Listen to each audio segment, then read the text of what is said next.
Bienvenidos a nuestro programa número 139 de Aprendiendo a Pensar. Si nos seguisteis el día de ayer, vimos una partida de ajedrez de Paul Keres por correspondencia, una partida que se jugaba, se hacía un movimiento, se enviaba por carta, el rival la recibía y días después pues respondía, y así la partida podía durar un año, año y medio, y pues bien, podían hacerse auténticas creaciones porque tenían días y días para pensar tan solo un movimiento, con lo cual no cabía la posibilidad de que hubiera un error grave en la partida. Así se hacían partidas muy brillantes, y por eso durante todos estos días, durante 5 programas consecutivos, vamos a estar viendo partidas de ajedrez que se jugaron por correspondencia, partidas de ajedrez postal. Pues bien, al igual que vimos ayer, este jugador Paul Keres, que es el llamado rey sin corona, porque llegó a 4 campeonatos del mundo, terminando en segundo lugar sin conseguir entrar en ese match por ser campeón del mundo, pues podemos decir que bueno, que era todo un campeón, pero que no llegó a ser el número 1. Con lo cual, este jugador de tan altísimo nivel, pues las partidas que nos dejó, el legado es auténticamente fantástico. Vamos a ver hoy una partida de ajedrez por correspondencia que él hizo contra Kenneth Vermeer, en este caso en 1935. Es una partida en la que el rival sí enroca, no como ayer, que no enrocó y fue castigado muy bien por Keres. En esta ocasión su rival sí enroca, pero aún así él encuentra el resquicio para entrar en ese enroque y destrozar al rey rival. Así que espero que os disfrutéis de esta partida tanto como yo.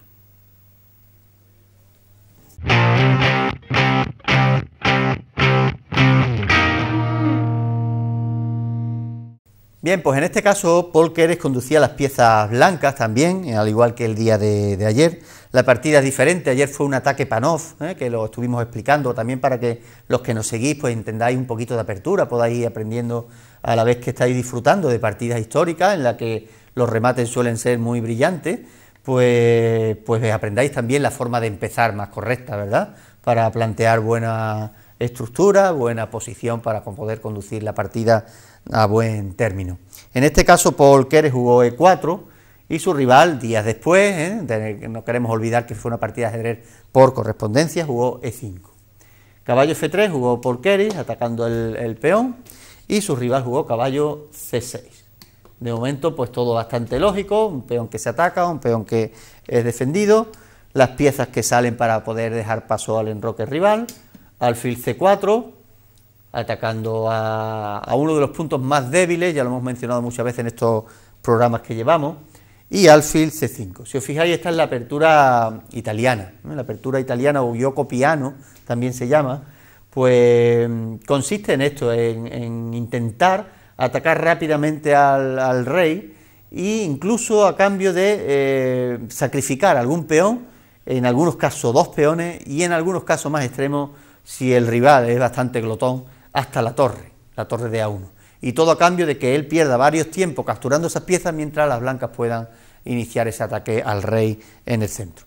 Pues eso fue lo que ocurrió. Si os fijáis, en lugar de sacar el caballo, una jugada natural, en lugar de enrocar, otra jugada natural, jugó C3. Si os fijáis, ya está amenazando con subir a D4 y luchar por el centro, donde amenazaría varias piezas, pero las negras juegan caballo F6, siguiendo la teoría de apertura de aquella época y de ahora, porque continúa siendo la misma, atacan a este peón. Con lo cual ya las blancas tienen que plantearse si jugar D4 o no, porque tendrían que calcular lo que va a ocurrir en D4, pero también tendrían que calcular si merece la pena perder este peón. Pues efectivamente, si suben van a perder el peón, pero eso fue lo que hicieron, porque hemos dicho que a cambio de ese peón van a obtener compensación en el desarrollo de piezas. Jugaron D4, y si os fijáis ahora aquí hay bastantes cambios. Las negras tomaron E por D4, las blancas jugaron C por D4, parece que las negras no pueden tomar porque tenemos varias piezas que defienden, pero aquí hay un jaque intermedio, que por supuesto Paul Keres contaba con esa jugada, jaque intermedio que cuando nos tapamos, ¿verdad?, porque sería absurdo mover el rey y ya perder la posibilidad del enroque. Cuando nos tapamos, fijaros cómo efectivamente perdemos este peón, porque el caballo ya no puede tomar debido a que está clavado. Así que hemos perdido este peón intencionadamente, se nos ha quedado un peón aislado, también intencionadamente, y podemos hasta seguir perdiendo más si ahora las negras, porque toca el turno a las blancas, si las blancas permiten que las negras entren aquí y pierdan un segundo peón. Incluso hemos dicho que la torre.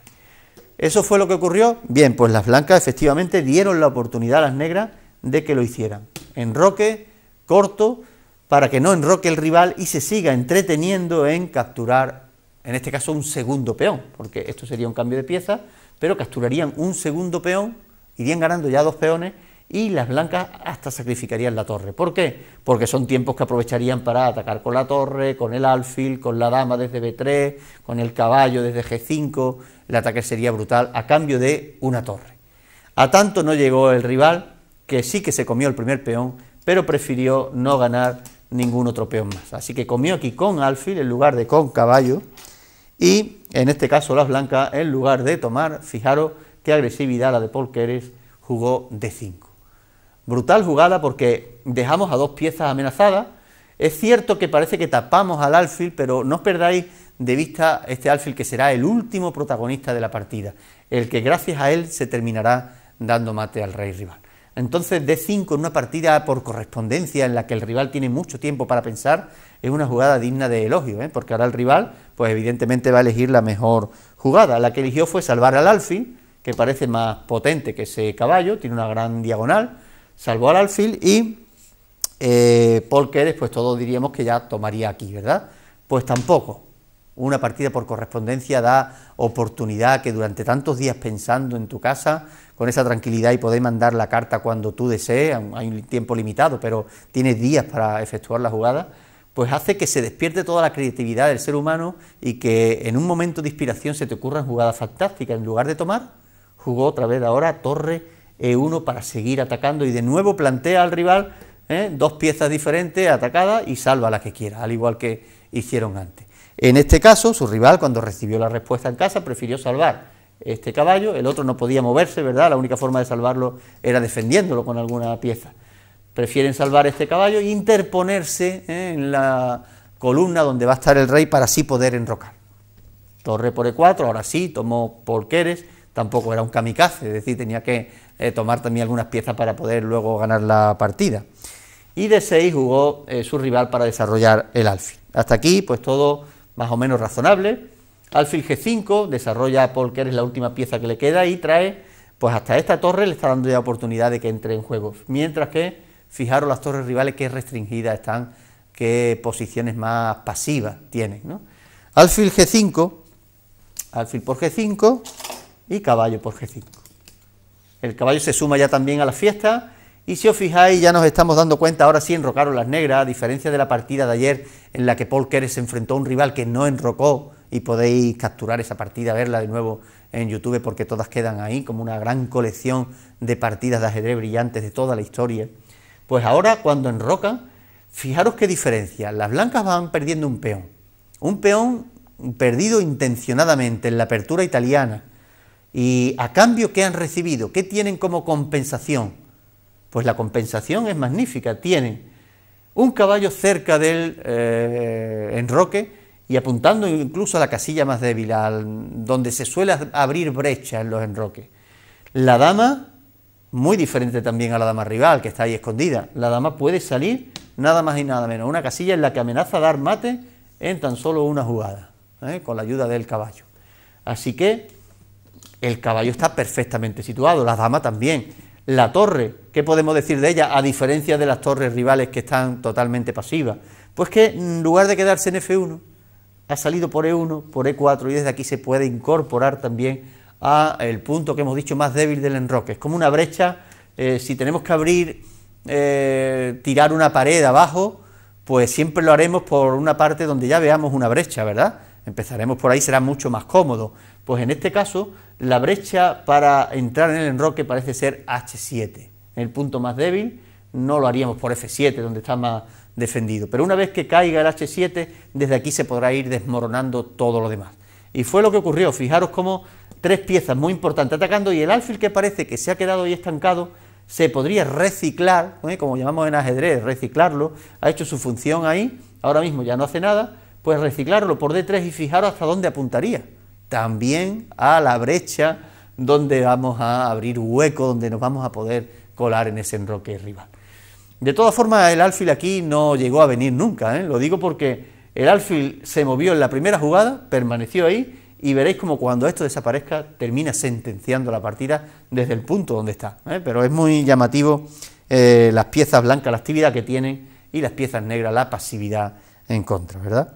Después de enroque, ya empezó la fiesta, y empezó no como lo haría cualquier jugador aficionado, que jugaría dama, h5 para intentar dar mate.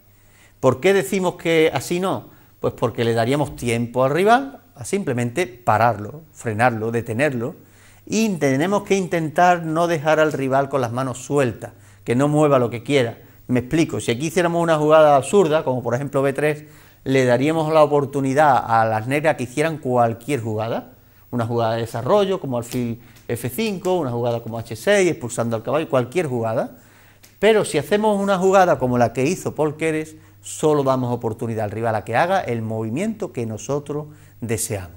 Por ejemplo, Paul Keres jugó caballo por H7, ese sacrificio de caballo que si no lo aceptan, pues ya hemos ganado un peón y encima seguimos atacando y encima ya hemos destruido parte de ese muro, de esa muralla del enroque. Así que una jugada magnífica para una partida de ajedrez postal que se jugó poco a poco en bastantes meses.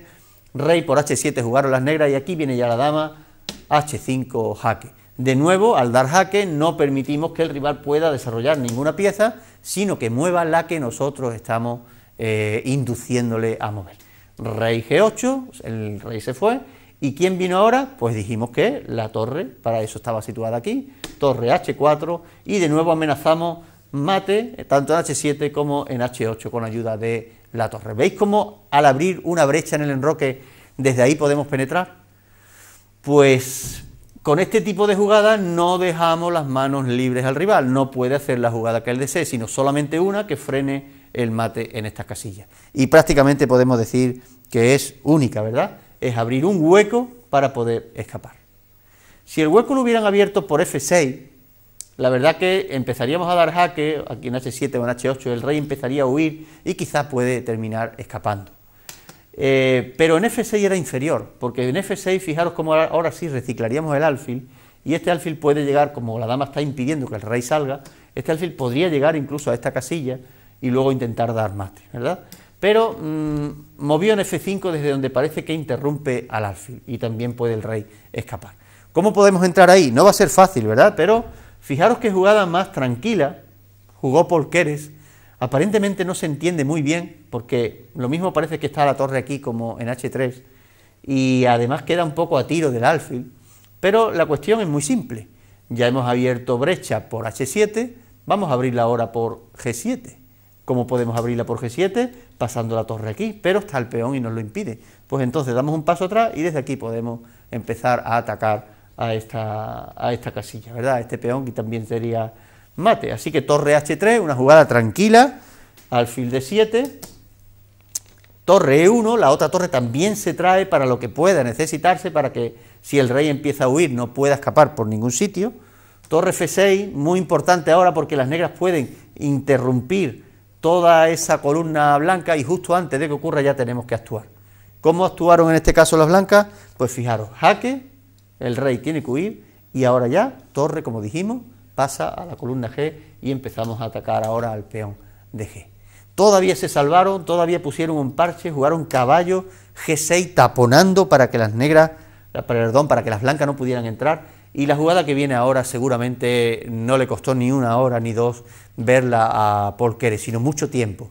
Era una partida de ajedrez postal, una carta que te llega con la jugada del rival, caballo G6, es tu turno, tienes días para responder. Probablemente el tablero de Paul Keres estaba allí, él pasaba, lo estaba viendo, iba poco a poco madurando la posición durante días, hasta que se le ocurre una idea fantástica, una idea maravillosa sencillamente, que es lo que hace que nos guste tanto el ajedrez, por este tipo de jugadas. Torre E6. Cuando parecía que el negro había conseguido defenderse de todas las amenazas, que tenía una buena cobertura ahí para el rey, fijaros quién se suma a la fiesta, la torre, y realmente a quien está sumando, sacrificándose, porque aquí la van a perder, es a este alfil, que cuando las negras tomaron, llega el peón a E6 jaque, y cuando el rey se va, fijaros que no puede irse ni siquiera a esta casilla porque las blancas tomarían, así que tiene que irse defendiendo. El peón sigue subiendo con jaque y ya por fin se ha abierto esa diagonal del alfil para terminar dando jaque mate al rey rival, con estas poquitas piezas que le quedaban. No ocurrió así, sería magnífico, ¿verdad? No ocurrió así porque al llegar el peón a E7, en lugar de tomar con la dama, tomaron con el rey para poder salvarse, pero fijaros lo que vino. Dama por G7, el rey, ni siquiera la torre puede cubrirse porque ya actúa el alfil, el rey tuvo que irse a E8 y desde E8 torre por G6. Otra jugada magnífica porque si la torre toma, de nuevo dama F7 dando mate, esta vez con las dos únicas piezas que le quedaban y con dos torres de menos que se han sacrificado por el ataque. Esto es un ajedrez bonito, esto es un ajedrez brillante. Muchas veces las personas cuando son aficionadas y juegan al ajedrez les parece algo aburrido, les da igual mover una pieza que otra, pero cuando nos metemos más profundamente en el ajedrez vemos que prácticamente en cada posición solo hay una, dos, tres jugadas buenas, no podemos hacer cualquiera. Y aquí Polqueres fue encontrando todas las jugadas buenas, sacrificando todas sus piezas para terminar dando mate en esta magnífica partida de ajedrez postal.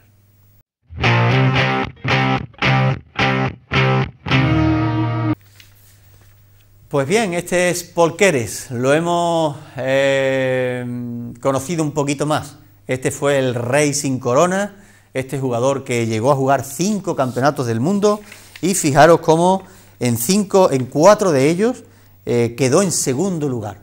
En Zúrich 1953, en Ámsterdam 1956, en Yugoslavia 1959 y en Curazao 1962.